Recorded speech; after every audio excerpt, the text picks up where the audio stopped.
Welcome back. While I'm getting an evil look from my cat back here. Hey. He slapped me, so he's worried I'm going to get him back. Come here. You don't get to slap me. I'm getting set to do a video, so you don't get... That's not how this works. I'm the owner, you're the cat. All right. Vancouver and Calgary played a game. Some hockey took place. This felt better than the last game. Might be because it was before all the really exciting games take place. So, the Canucks, a lot of talk now about the Sedins. Why don't we just bring everybody back? Why don't we just, have a giant office where you have, a rotating Legends night, and every night it's a different advisor for the Canucks, because, they've had Jeff Courtnall, and now they're talking about the Sedins. Kirk McLean's around a lot, Cliff Roning's around a lot. Why don't we just have, rotating bosses for the Canucks? I'm sure that'll inspire confidence. Just a rotating wheel of players that, and again, this is a team that's never won a Stanley Cup. So, all right. So, it's Domingue versus Demko. I do like Louis Domingue. I do. And I wish him well. Not his greatest game today, but he hasn't played since, I think it's 2014. Might be 2012. He's been out for a while. And Lockwood debuted with VC and Boyd. And I'm going to go ahead and say it. This cheap bottom six for the Canucks looks great. It looks really good. Makes that expensive bottom six look the way that a lot of Canuck fans thought it did. Domingue saves a shot from Myers. Goudreau to Lindholm was then broken up by Horvat. And it looks like this will be a fast game because it was. This was actually a pretty fast game. It didn't feel like it got bogged down like the last one did with a whole bunch of penalties and goals and whatever. Shots are 1-1, 5 minutes in, the hits for 2-0 for Calgary. And I have to say, I'm not sure why Sportsnet opted to just have the Calgary announcers, which for Vancouver fans, they tried to make it up to us by having Dan Murphy there in between the first and second and the second and third to tell us what we already know because he was talking to the Calgary broadcast. We already know all this. And nothing against Dan Murphy. I love Dan Murphy. But it was weird because it's like, you know what would have made this better? Have the Calgary broadcast and the Vancouver broadcast. Why are John and John gone? Why aren't they here for this one? It's the last game at home. You couldn't have them call the last game at home? It's weird. So Hughes had a backhand shot that went wide. The Flames get a power play. Lindholm had a shot that deflected out. Demko saves a Giordano shot. Demko was absolutely fantastic today. Anybody who has any doubt about Demko and him being the starter for the next few years for the Canucks, the last couple of games he's played should rest any concerns anybody has, although I'm not sure why anybody would have a concern in Vancouver about the goaltending. At least not with the starter's position. Backup, you can have your concerns and voice them. Might I suggest by airplane, because that apparently is how we let people know we're not happy with things. Good power play, but the Canucks kill it. And then Hamonic scores from Graovac and Hughes at 9:43. So just before the halfway mark of the period, Vancouver takes the lead. And I want to put out there in this video as a plea, please re-sign Hamonic, keep him in Vancouver. I'd like to see over an 82-game schedule, a normal season, what Hamonic can do. And I think he's been a really solid addition to the blue line. There's been a lot of complaints about who's gone and who they lost, but I think there's been some good things about players that got picked up as well. Blashill, I was then reading up on Blashill getting extended before Travis Green's been extended. And then they were talking at the same time about Myers exiting, and I'm thinking, I don't think that's related to what I'm reading about Blashill, but maybe somebody went to Myers on the bench and said, did you see Blashill got extended? He's like, before Travis? I need a minute. In reality, he got dinged up on a previous play, but I thought, sure, we'll just pretend he's upset that Blashill got extended first. And they were talking about Domingue being a chef and how, you can give him your phone number and he'll send you recipes, which is better than the spam crap I get through my phone. And you know what? This was something he sold himself on during the offseason too, when he didn't have a contract. Like, hey, I can make pancakes. And then the Flames signed him, so he can make pancakes. And honestly, but maybe that's keeping him on an NHL contract at some level. Like, we need a number 3 goaltender. We also need catering. I know who we can get that can do both. Louis Domingue's phone rings. So, yeah, whatever it takes, right? The chef then stops a Graovac shot, and he stopped a shot from Rathbone as well. And then for Hoglander, I had the song Auslander from Rammstein going through my head. And I was thinking, we need a cover. And I'm not going to write it because I can't sing for crap. But we need an Auslander cover with Hoglander because it'll work. And, it'll work. But we need that. The Canucks then press with 2.5 minutes left. Edler hits the side of the net because he's not allowed to get a goal. And then Hoglander scores from Myers and Horvat at 19:12. And sadly, they didn't play Auslander when he scored. So it goes under the glove. It is a goal that Domingue probably would like to have back. But again, in his defense, he hasn't played in a net in the NHL in about 26 years. So, yeah. Him being a little bit rusty today, I am giving him a free pass because Calgary didn't play him. And it was just Markstrom for the last 15 games. And I have to say this too, and I want to throw this into this video, and I'll get into this too when I talk about the post-mortem of the Canucks season. If Toffoli had re-signed in Vancouver, I don't think Hoglander happens. Not like he has. He wouldn't have had the opportunities he's had this year if Toffoli re-signed. So yes, it was a brutal season this year.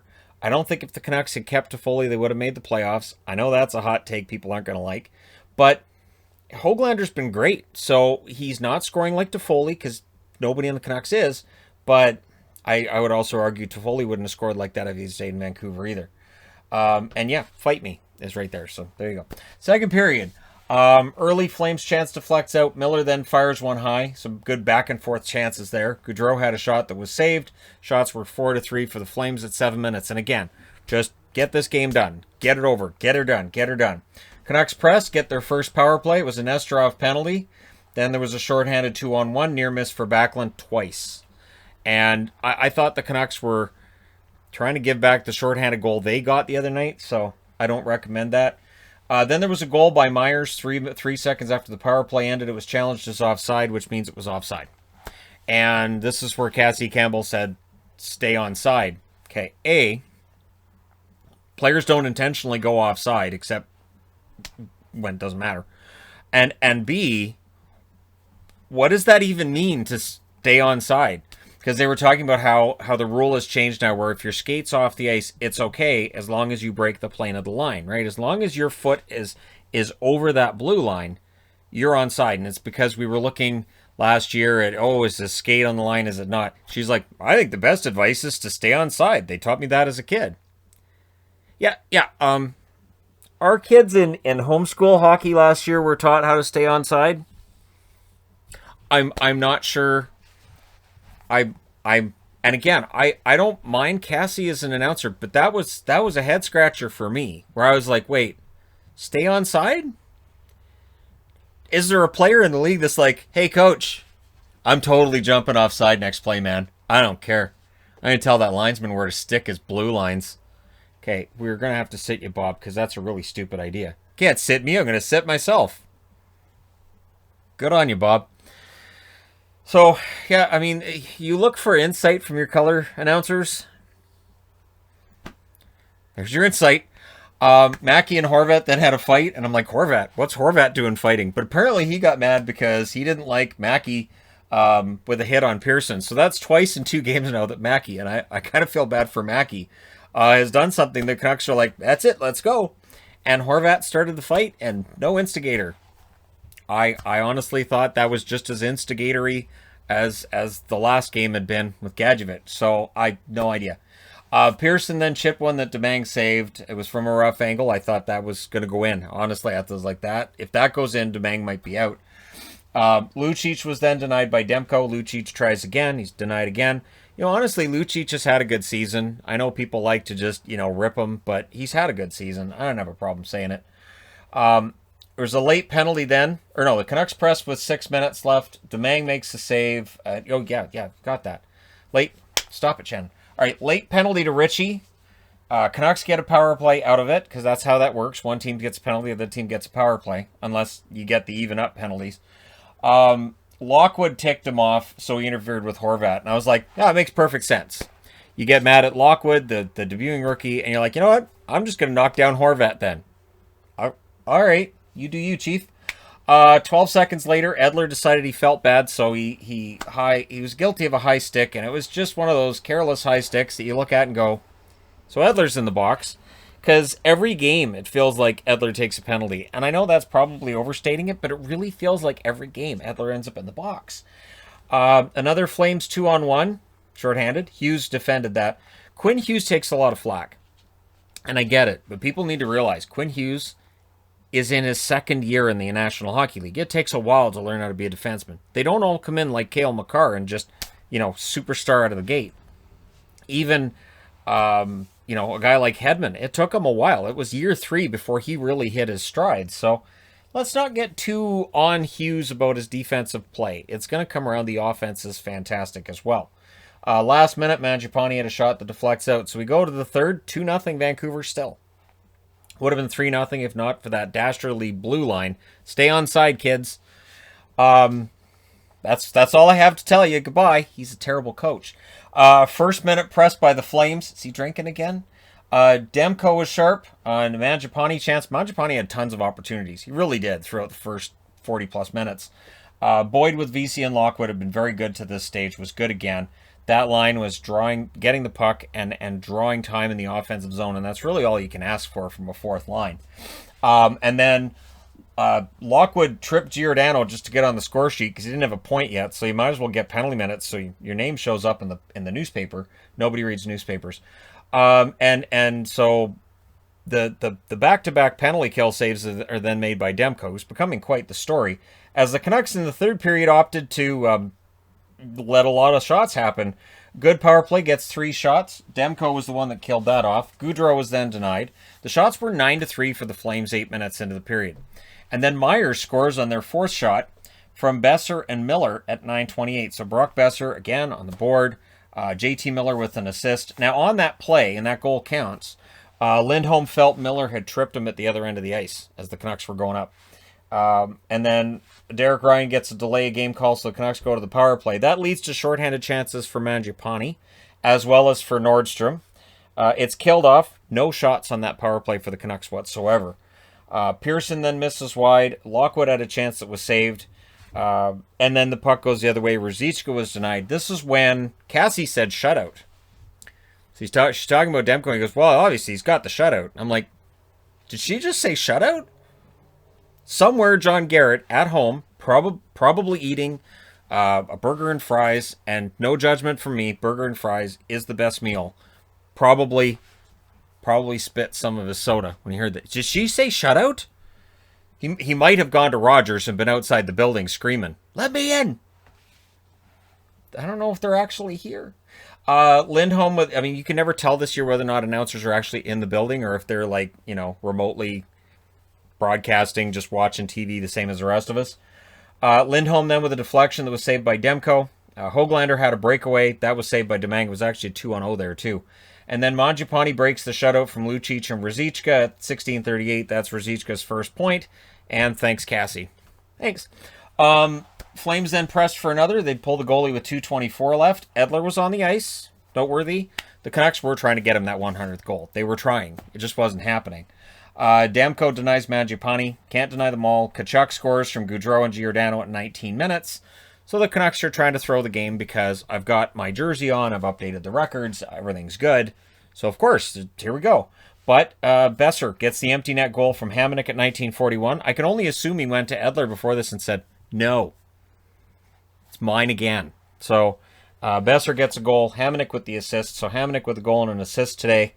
And the Canucks win this 4-2. They go to 23, 28, and 4. For anybody who cares, they passed San Jose and LA in the standings. So they have 50 points now. They've passed two of the other California teams. And again, it's really honestly, it's playing for pride at this point. For Calgary, they dropped to 25, 27, and 3, meaning they cannot finish with a record at 500. So if that was their hope, they're not going to get 500. For the Canucks, if they win their last game, they pass Ottawa, and they don't finish last in the division. We'll see. The shots in this one were 8 apiece in the first. They were 10-7 Calgary in the second, and then they were 22-9 Calgary in the third. Final shots 40-24 for the Flames. Hits 17-8 for Calgary. Block shots 10-8 for Vancouver. Both teams went 0 for 3 on the power play. Domingue saves 20 out of 23. And I'm half tempted to text him. I honestly, Demko 38 saves on 40 shots, because in this house, My wife's always looking for new recipes and stuff to help with the kids because the kids make that. And since they're homeschooled, if your kids make food, then you just, hey, look at this. They made this. Credit. So, all right. Anyways, Canucks win this 4-2. We get into the games that matter pretty quickly here. But it was fun. Sure, it was fun. And again, there's some stat padding going on, and Höglander gets another one. So he was named the most exciting player for the Canucks. Besser was the MVP, and yeah, there you go. Not too bad. All right, let me know your thoughts regarding this game in the comments section below, as always. Don't forget to hit like and subscribe if you're browsing your way through, you just happened upon this video. And remember, try to stay on side. I will talk to you again soon.